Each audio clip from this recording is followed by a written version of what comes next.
प्रिय प्रतिभागियों और विद्यार्थियों नमस्कार। मैं प्राध्यापक शांतिलाल बिश्नोई मेरे YouTube channel SLB Hindi trick पर आपका हार्दिक स्वागत करता हूं। तो प्रिय विद्यार्थियों, पीछे की वीडियो में हमने पढ़ा था विकारी और अविकारी शब्दों के भेद के बारे में, और उसमें विकारी शब्द का पहला भेद हमने पढ़ा था संज्ञा। संज्ञा की परिभाषा हमने पढ़ी। विभिन्न उदाहरणों के माध्यम से हमने संज्ञा के भेद पढ़े और बहुत ही आसान तरीके से और नियम के साथ आपको संज्ञा के भेदों में अंतर स्पष्ट करवाया गया। मुझे पूरा विश्वास है कि आपको संज्ञा प्रकरण पूरी तरह समझ में आ गया होगा। यदि आपको वह वीडियो अच्छा लगा हो और आपको सीखने में पूर्णतः मदद की हो तो मैं चाहूँगा कि आप कमेंट बॉक्स में जाकर अपनी राय ज़रूर दें, और आगे आप मुझसे क्या पढ़ना चाहते हैं तो वह भी आप अपना विषय कमेंट बॉक्स में लिख सकते हैं।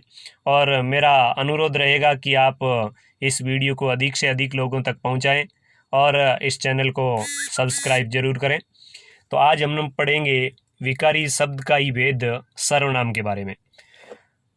तो विद्यार्थियों, यहाँ पर सबसे पहले विकारी शब्द के बारे में ही हम देखें तो विकारी शब्द वह होता है जिसका रूप लिंग, वचन, कारक और काल से परिवर्तित हो जाता है।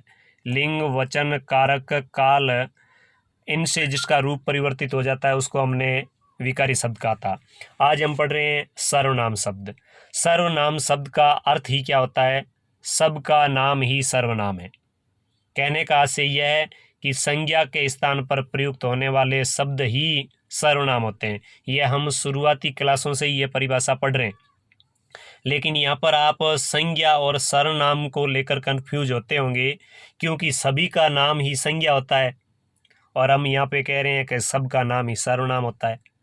तो यहाँ पर आपके लिए मैं क्लियर कर दूँ कि संज्ञा में जहाँ एक नाम होता है वह किसी एक विशेष व्यक्ति के लिए ही काम में आता है। जैसे मैंने कह दिया राम, जैसे मैंने कह दिया कि गीता, तो ये विशेष तौर पर राम नाम के व्यक्ति या गीता नाम की लड़की के लिए ही काम में आएंगे।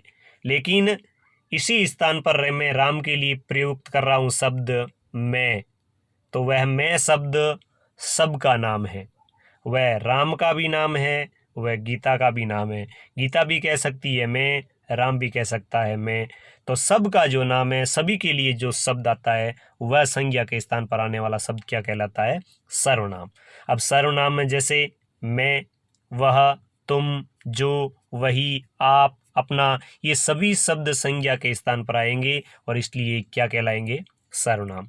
अब यहाँ पर मित्रों यह बताना जरूरी है कि हिंदी में आखिर सर्वनाम की ज़रूरत क्यों पड़ी। हिंदी में सर्वनाम की ज़रूरत क्यों पड़ी, तो इसके लिए कुछ विशेष बातें जो आपके सामने मैंने रखी है कि संज्ञा की बार बार पुनरावृत्ति रोककर वाक्य को सौंदर्य प्रदान करना। संज्ञा की बार बार पुनरावृत्ति नहीं हो, इसलिए यहाँ पर संज्ञा के स्थान पर हिंदी में सर्वनाम शब्दों का प्रयोग किया जाने लगा। अब संज्ञा की बार बार पुनरावृत्ति कैसे?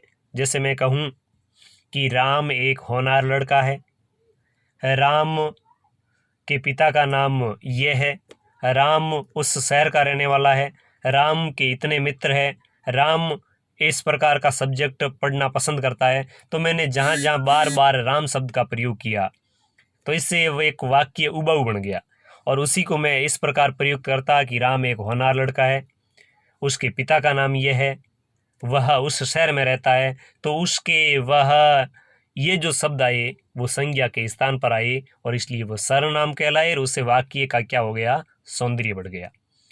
दूसरी उपयोगिता यह है कि वाक्य को सुंदर, सरल और संक्षिप्त बनाना।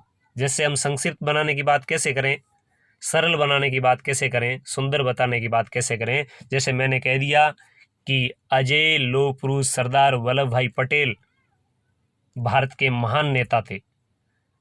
अब आगे की पंक्ति लिखनी है तो पूरा यही वाक्य अजय लोह पुरुष सरदार वल्लभ भाई पटेल प्रयुक्त करने से अच्छा है कि हम वहाँ पे प्रयुक्त कर लें वे एक नेक इंसान भी थे। तो वे शब्द हमने सरदार पटेल की जगह लिया, तो इससे क्या हो गया? वाक्य सुंदर, सरल और संक्षिप्त बन गया।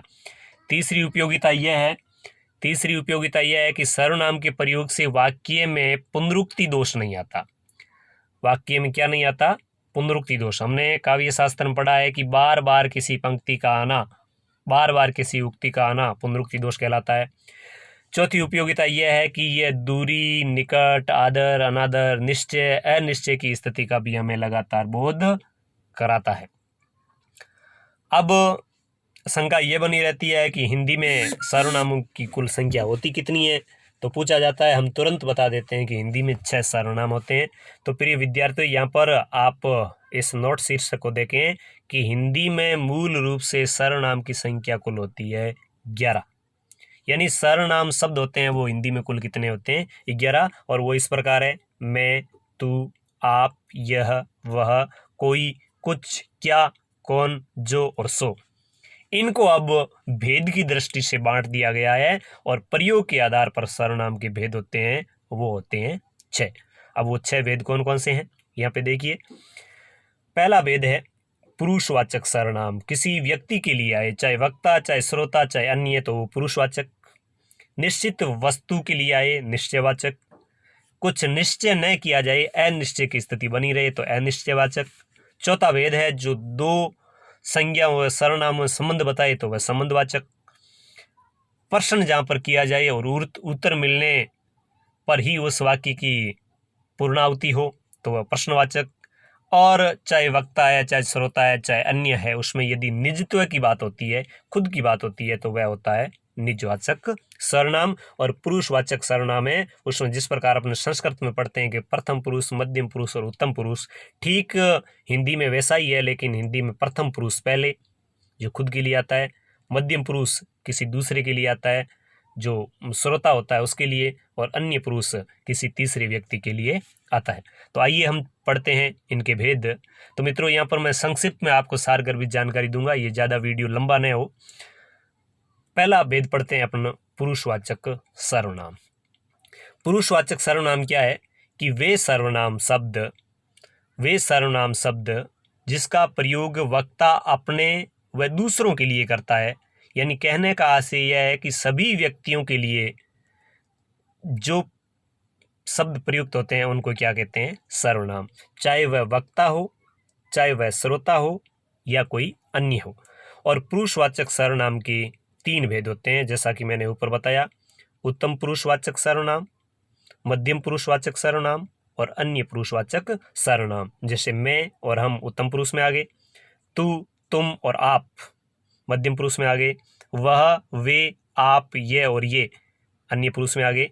अन्य पुरुष वही पुरुष है जिसको अपने संस्कृत में कहते हैं प्रथम पुरुष। तो यहाँ पे तो ये बात आई। अब अपन विस्तार से पढ़ते हैं उदाहरण सहित। तो देखिए, उदाहरणों से पढ़ें पुरुषवाचक सर्वनाम। अब पुरुषवाचक सर्वनाम के मैं यहाँ पर आपको कुछ उदाहरण दे रहा हूँ। जैसे मैं जा रहा हूँ, उत्तम पुरुष हो गया। हम पढ़ रहे हैं, उत्तम पुरुष हो गया। मुझे कहानी पढ़नी है, हमारा देश महान है, तो ये बात हो गई उत्तम पुरुष की। मध्यम पुरुष की बात करें, तू है, तुम है, तुझे है, तुम्हारा है, आप है, तो ये बात हो गई मध्यम पुरुष की। वह है, उसने है, वे है, यह है, इसने है, यह बात हो गई अन्य पुरुष की। तो मित्रों, यहाँ पर जो ये आप शब्द आया, आप शब्द मध्यम पुरुष में भी आता है, उत्तम पुरुष में भी आता है और अन्य पुरुष में भी आता है। जहाँ पर आदर और मान सम्मान प्रकट किया जाता है, जहाँ पर निजत्व का बोध होता है, वहाँ पर आप सर्वनाम शब्द का प्रयोग होता है। अब यहाँ पे अपन पढ़ते हैं दूसरा भेद, निजवाचक सर्वनाम। निजवाचक सर्वनाम में क्या होता है कि जहाँ वक्ता स्वयं के लिए आप, अपना या अपने आप शब्द का प्रयोग करता है। चाहे यहाँ पर वक्ता की बात मैंने कही है, चाहे श्रोता के लिए भी अपने आप का प्रयोग होता है, या किसी अन्य के लिए भी अपने आप का, जहाँ पर निज का प्रयोग होता है, तो वहाँ चाहे वक्ता हो, चाहे श्रोता हो, चाहे अन्य हो, उन सब के साथ किसका प्रयोग किया जाता है? आपका या अपने का या अपने आप का। और ऐसी दशा में वह सर्वनाम पुरुषवाचक सर्वनाम नहीं होकर वहाँ पर क्या होगा? निजवाचक सर्वनाम होगा। विशेष देखिए कि जहाँ आप शब्द का प्रयोग श्रोता के लिए हो, वहाँ ये आदर्श सूचक मध्यम पुरुष होता है।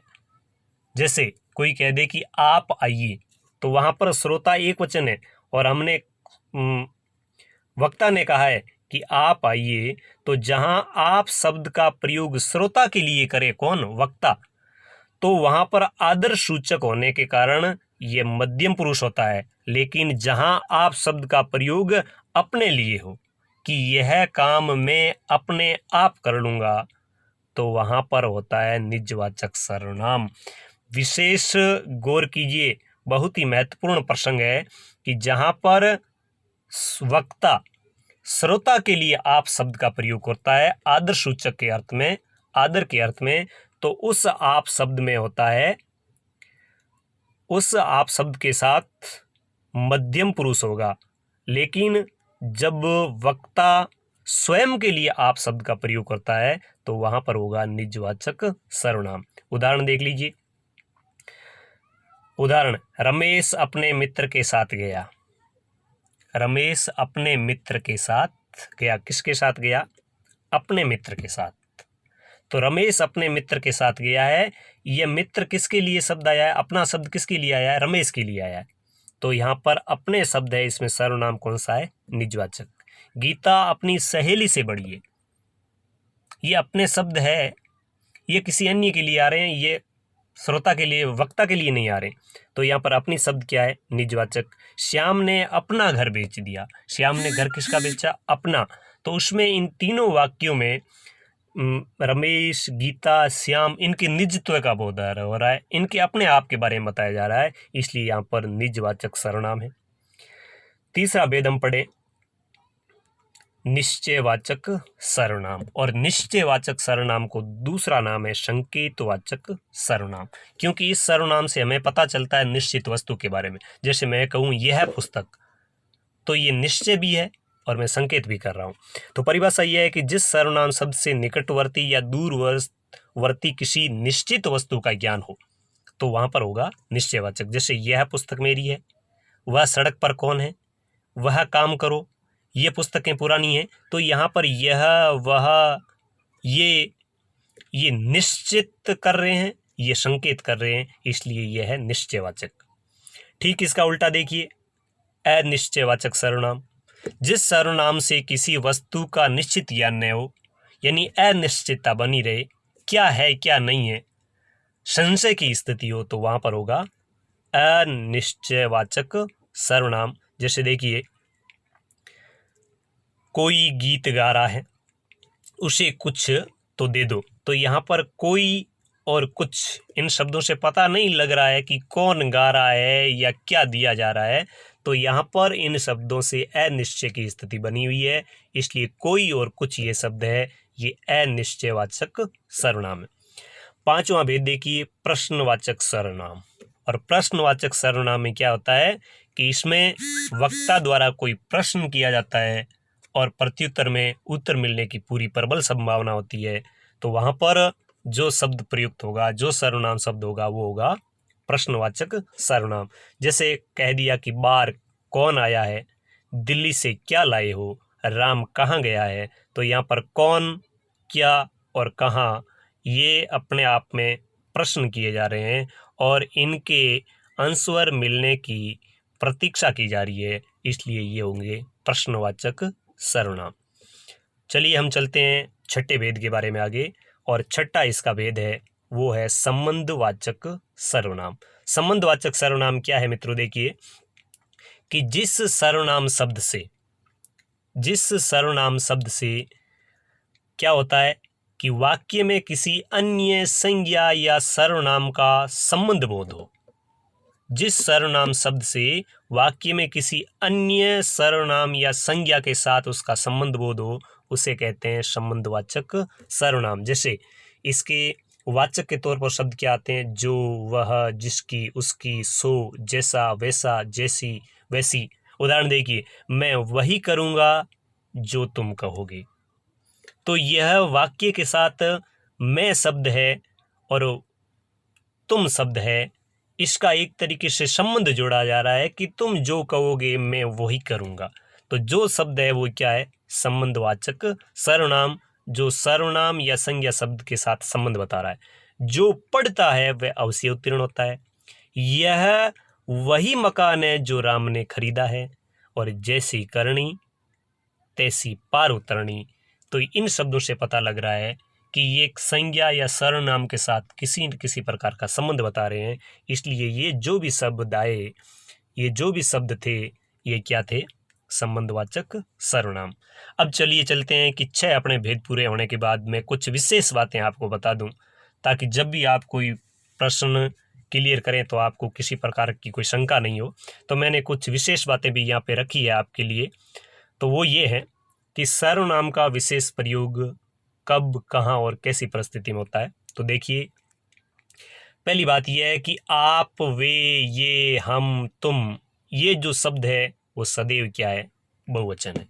लेकिन जहां पर आदर प्रकट किया जाता है, वहां पर भले ही एक व्यक्ति हो, उसके लिए भी हम इन शब्दों का प्रयोग कर सकते हैं। जैसे अपने मित्र से कह रहे हैं, उसका आदर करने के लिए आप आइए, या हम किसी अपने सम्मानीय व्यक्ति के लिए कह रहे हैं कि वे तो चले गए, या हम कह रहे हैं कि ये महाशय कौन है, या फिर हम खुद के लिए कहें कि हम तो बहुत ईमानदार हैं, या फिर तुम शब्द है कि तुम तो बहुत अजीब आदमी हो। तो ये हम किसी एक के लिए प्रयुक्त कर रहे हैं, लेकिन आदर प्रकट करने के लिए प्रयुक्त कर रहे हैं। इसलिए एक व्यक्ति के लिए प्रयुक्त होने पर भी ये बहुवचन है, लेकिन एक व्यक्ति के लिए भी प्रयुक्त हो सकते हैं। नंबर 2, विशेष। आप शब्द स्वयं के अर्थ में प्रयुक्त हो जाता है। आप शब्द है वो खुद के लिए भी प्रयुक्त हो सकता है। जैसे उदाहरण से समझिए, मैं ये कार्य आप ही कर लूँगा, अपने आप ही कर लूँगा। तो यहाँ पर आप शब्द है वह दूसरे के लिए भी होता है। आप शब्द का प्रयोग खुद के लिए भी हो जाता है। आप शब्द का दूसरे के लिए प्रयोग आदर प्रकट करने के लिए होता है, और खुद के लिए अपना बड़पन, अभिमान या अहंकार प्रकट करने के लिए भी हो सकता है। नंबर 3 देखिए, नंबर 3 में क्या है कि निजवाचक सर्वनाम तीनों पुरुष। कौन से तीनों पुरुष? निजवाचक सर्वनाम कहाँ प्रयुक्त होता है? तीनों पुरुषों में। पुरुषवाचक के तीनों पुरुष उत्तम, मध्यम और अन्य में निजत्व यानी अपने आप के बारे में जब ज्ञान कराना होता है, और इसलिए जहाँ इन पुरुषों में निजत्व का बोध हो तो तीनों के साथ निजवाचक सर्वनाम का प्रयोग होता है। जैसे यहाँ पर क्या लिखा, उदाहरण से समझिए आप। ऊपर निजवाचक हमने पढ़ा कि निजवाचक और पुरुषवाचक में अंतर क्या है। मैं खुद कर लूँगा, उत्तम पुरुष में मैं शब्द आया है। ये मैं शब्द क्या है? पुरुषवाचक सर्वनाम है, लेकिन इसके साथ में आया हुआ खुद शब्द अपने आप के लिए आया है, इसलिए ये क्या हो गया? निजवाचक सर्वनाम। तुम अपने आप चले जाना, तुम शब्द है वो मध्यम पुरुष में पुरुषवाचक सर्वनाम के लिए आया है, लेकिन यहाँ पर जो अपने आप शब्द आया है वो किस में आ गया? निजवाचक सर्वनाम में। वह स्वयं पढ़ लेगा वह शब्द है वो अन्य पुरुषवाचक सर्वनाम है, लेकिन स्वयं शब्द उसके निजत्व के लिए आया है, इसलिए स्वयं शब्द में कौन सा सर्वनाम होगा? निजवाचक सर्वनाम होगा। पॉइंट नंबर 4 पढ़िए। आदर्श सूचक सर्वनामों में बहुवचन का प्रयोग करना चाहिए। जहां पर जैसे आदर किया जा रहा है कि तुम महान हो, एक व्यक्ति के लिए तुम शब्द का प्रयोग हुआ है, लेकिन बहुवचन का प्रयोग होगा। आप आइए, या हम तो ऐसे ही थे। तो यहाँ पर आदर्श, जहाँ पर आदर्श सूचक सर्वनामों का प्रयोग होगा उसमें हमेशा रूप कैसा होगा? बहुवचन। और अंतिम, 5वां और अंतिम विशेष नियम देखिए कि देश, जाति, कुटुंब का प्रतिनिधित्व करते समय हम का प्रयोग किया जाता है, और कभी कभी हम का प्रयोग अभिमान और क्रोध में भी होता है। जैसे हमारा देश, हमारी जाति, हमारा कुटुंब, तो वहाँ पर इनका प्रतिनिधित्व जब हम कर रहे हैं तो हम सर्वनाम शब्द का प्रयोग किया जाता है। तो यह संपूर्ण जानकारी थी बंधुओं, किसके बारे में? सर्वनाम शब्दों के बारे में। तो मैं आपसे चाहूँगा कि आपको ये सर्वनाम के बारे में जानकारी कैसी लगी, आप ज़रूर कमेंट बॉक्स में जाकर अपनी राय दें, क्योंकि यदि आपका संबल मिलेगा, आप तक यदि सारगर्भित सामग्री पहुँच रही है, आपको कुछ सच्चा लाभ मिल रहा है, यदि इस बात का मुझे एहसास होगा, तो मैं आपके लिए और भी बढ़िया ढंग से इस प्रकार की सामग्री लेकर प्रस्तुत होऊंगा। मैं पुनः आपसे निवेदन करूंगा कि आप अधिक से अधिक विद्यार्थियों और प्रतिभागियों तक ये वीडियो पहुंचाएं, और उन्हें इस YouTube चैनल का सदस्य बनने के लिए आप उनसे आग्रह करें। इन्हीं शुभकामनाओं के साथ जय हिंद, जय भारत।